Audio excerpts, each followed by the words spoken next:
Hey guys, it's Elsa932 on YouTube. Thank you for joining me. We are on for another show, The Ultimatum. I just want to say thank you for sharing, subscribing to the channel, and leaving comments. Because again, I was planning to do Ultimatum maybe in a little while so I can get over the later daters. But the comments have like, let's go. Let's keep it going. So thank you so much. So let me grab my notes about The Ultimatum. And I gotta say that I've watched it, I've never reviewed it, but it is definitely a show that has a lot to talk about. So while most shows I will go over like almost everything, I want to just go over just the major points with this one. So episode 1, we have Zaina. She is 32 with JR, who's 33. They've been dating for 3 years. They met on a dating app. She I find it interesting. JR said she has to find ways to spice up life for him. And JR is usually saying stuff as to what he wants.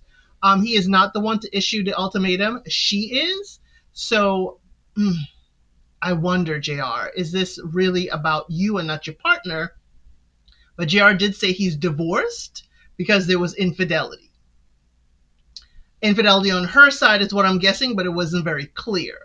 Zaina has considered freezing her eggs because she's 32 and she does want to be a mom, and JR's timeline just isn't working for her.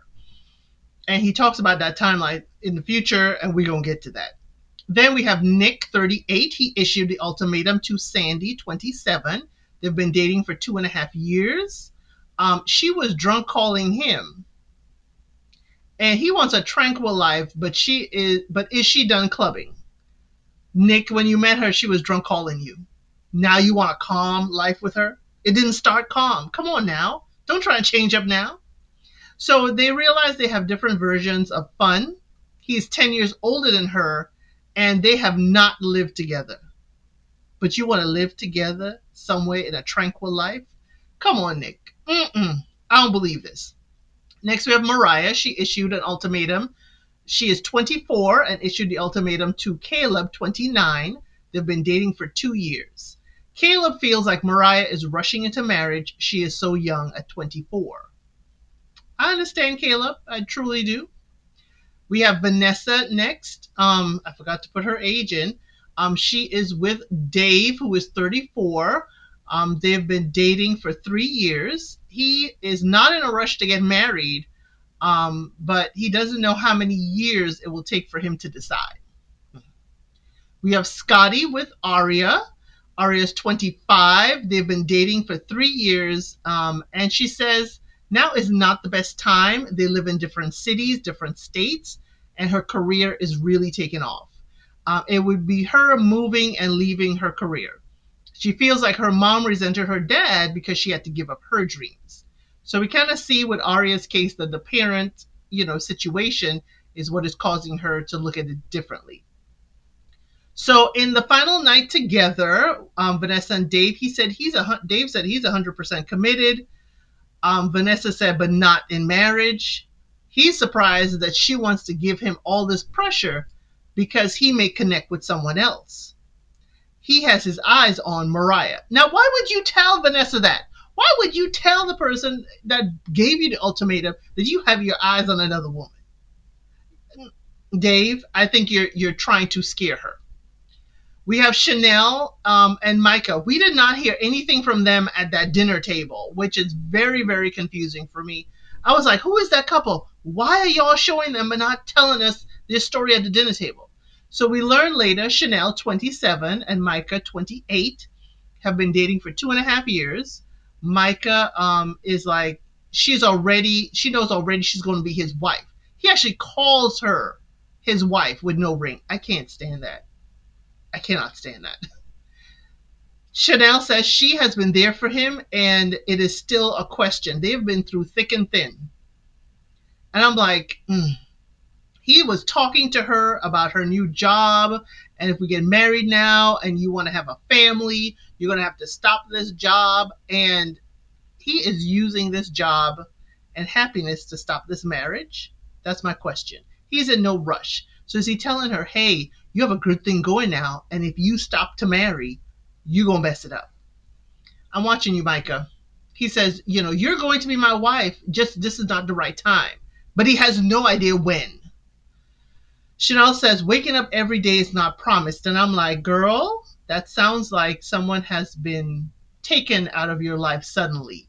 I would like to know where that trauma is coming from. It sounds like it, or is it just generally you're talking like this? He said he wants to be ready. But what is ready? What is ready? I don't pick up on all the songs, but the song this time said calm before the storm. We have Sandy, 27, and Nick, 38. She knows he will be thinking of her when he is away. I'm like, girl, I love the confidence, but he may not be. He said his hesitation is when her fire is directed at him. Yes, she has a fire personality, and it's fire and passion for all that she likes is great. But when that fire is pointed at him, She says she doesn't need a hobby because he's her hobby. And he's like, no, I want to be your husband, not a hobby. Okay. In their final morning, Scotty and Arya, we see them together. She expected him to be more sad. I'm like, why? Scotty's the one who issued the ultimatum. Scotty will be happy that to be separated because you're along for the journey. And he said he's ready to say bye if you don't want to marry. So it's been 9 months since they've been living in different cities, different states. He wants moments of compromise and says the distance is hindrance to the emotional connection. His time alone, he says, has made him seek emotional connection. Scotty, I'm going to ask, have you been seeking that connection elsewhere? Have you been seeking that connection elsewhere? And anyone who's looking at Arya realize she is not in the same state as everybody else here, which is California. So how is that going to work? Everybody's going to have that kind of issue.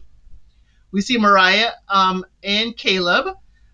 He has brought up her taking time to get to know other people. Caleb says she is rushing to the next step and has not dated a lot. And he doesn't want that later on she has a midlife crisis and figures she should have been dating and there may be somebody better out there. But he is like watching her cry and speak about her emotions. And he's looking at her like, this is what you brought us to. It was just, Caleb watched her crying like, yeah, you feeling it now? I thought you would. Ooh, Caleb, you may seem like a cherub on the outside, nice and sweet, but you, sir, I'm watching, you're a zinger. We see Zaina and JR. She says they need to walk in their truth. And he's like, whatever happens, happens. And she said, the whole relationship is not forcing anything. I'm like, are there any boundaries in your relationship? When JR said, whatever happens, happens, JR, is there a line you won't cross with your, trial wife? But Zaina says he pretends he doesn't care about, jealousy. Like, he does care. He's watching. Because if he didn't care, he would still be with the previous wife that cheated on him. That's just a note. In their speed dating, Dave likes acts of service in his talk with Arya, and he feels like he's been taken for granted by his partner. JR was married at 22. He was a pastor's kid. He is one of 7 kids. Arya says she is one of 8. So Arya and JR kind of like have similar backgrounds and growing up. Mariah, in her speed date, she said she needs set in stone or perfect to feel a relationship is solid. Now, Mariah, we learn later why that is. We see Zaina and Scotty. She says his word right off the bat, compromise. Scotty just lit up. Oh, you're a woman that believes in compromise? And she lit up because, Scotty, you're a man that issued the ultimatum, so you know you're ready to get married. Interesting pair. At the cocktail party, JR looks like he is looking for a brand deal. Before they get to the party, he is like, this is where I put my perfume. This is my cologne. And yet, is this a reel for JR? Nick and Vanessa talk to them. No, Nick and Vanessa both. It's so funny because there's a Nick and Vanessa in the show and a Nick and Vanessa here talking about they're both homeschooled and they're both into art. Dave interrupts them because they were having a real chummy conversation. And remember, Dave is Vanessa's person that she came with. She issued the ultimatum to him. Sandy and JR, he asked, what's lacking with Nick? And she said his head's in the clouds. He has never asked her how her day was. And I could see that, Sandy. That can hurt if your partner has no interest in your life. JR tells Sandy, you come off with a hard exterior, but you're a softie. He said there's always jealousy when women like his posts because he is an IG model. He's into fitness, but she's like, you got to be secure in the relationship. JR does open up to her that as a kid, his family was homeless. And, then he deflects about, let's have fun. Let's change the subject. I'm like, JR felt he was getting a little too deep. So Scotty and Zaina, they end up talking again. They are both each other's number one pick. They walk off to get a drink, and they were kind of sneaky holding hands. And his ex, Aria, sees it and starts crying. She walks away to the bathroom. Now, she was talking to Caleb, and Caleb follows her. I think it was Caleb. Follows her and makes sure she's okay. Scotty says to Zaina, his ex is not into physical touch. But Zaina matches his energy with that because they're sitting down and touching their fingertips and getting all touchy. Arya, his ex, interrupts. He yells at her for coming at him foul. Don't be coming at me foul. He has not disrespected her, and she feels disrespected. He yells at her. She says she expects an apology. Now, Scotty, I don't like the fact that you yelled at Arya. I understand she's coming at you. She's feeling uncomfortable. You issued the ultimatum, so you're ready. She's not. But Scotty, that is your lady who you wish to accept a proposal to be your wife, and you yelling at her? Not cute. Not at all. So I was like, Zaina, I hope you're watching. When he's frustrated, he will yell at you. So I understand you're like, this is the process, Scotty, but yelling at her is not how it is. And I don't like the exes interrupting. I didn't like Dave interrupting Vanessa when she was talking to Nick, and I certainly didn't like Arya interrupting. I understand you have emotions, but y'all shouldn't interrupt. And that concludes episode 1, y'all. We will get to episode 2 and may combine 2 and 3 since that's when we pick the trial marriage spouses. So thank you for joining me. I hope to see you in the next one. Thank you for watching. Please like, share, and subscribe to the channel.